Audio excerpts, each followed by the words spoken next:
Hello, magandang araw sa inyo guys. Ngayon kung mapapanood nyo to, ito yung video natin nung nakaraan. Kaso yung nakaraan kasi wala siyang voiceover. Kaya gusto siyang voiceover. Kasi nga, bakit hindi, diba? Charot. Naisip ko kasi para lahat ng video may upload ko, voiceover ko na. Ganon. So ayun, balik na tayo sa niluluto ko. Huwag puro chismis. Haha, charot. So ayun, nagpainit na ako ng mantika kanina, kinisa ko na yung bawang. At sinunod ko na tong sibuyas. After na mag-isa ng mayan, isusunod na natin tong corned beef. Nakita ko lang yan sa palengke. Tapos binili ko na. Wala lang, sure ko lang. Hindi ko na kasi namin paggupit niyan dahil katapon-tapon pamayan. Muntik pa nga itong hindi matuloy, charot. Tapos ayan, ginisa-gisa ko lang siya ng ganyan. Madali lang naman to guys. Kahit grade 2 haya to eh. Charot. So ayan, after ko lamugin itong ating corned beef, sinunod ko na itong ating repolyo. Kalahati lang to guys, siniwa ko na siya into strips. So di mo kaya strips.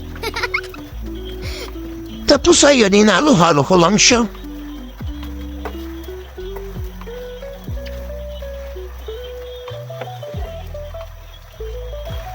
Kaya after kong haluin guys, maglalagay tayo ng 1/4 cup ng tubig.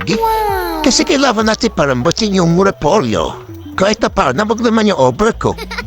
Para andun pa rin yung crunchiness niyan. Tsaka para di masyado mabawasan yung sustansya. Panis, nutritionist yun. Charot. At sa punto man ito guys, titimplahan na natin. Maglalagay tayo ng asin, depende sa panlasa nyo. Paminta. At syempre hindi mawawala itong ating pampayam-yam. And then haluin lang natin saglit dahil patakuluan na natin to.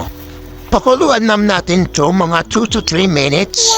Kasi mabilis to naman maluto yung repolyo. Kaya after natin to haluan, pwede na yan. Haluin natin saglit, tsaka natin tikman kung over na sa ating panlasa. At ayun, okay na sa ating panlasa. Okay na to. O, anong gagawin? Ito na ang ating corned beef na may repolyo o repolyo na may corned beef. Kain tayo. Salamat sa pananood. Bye-bye!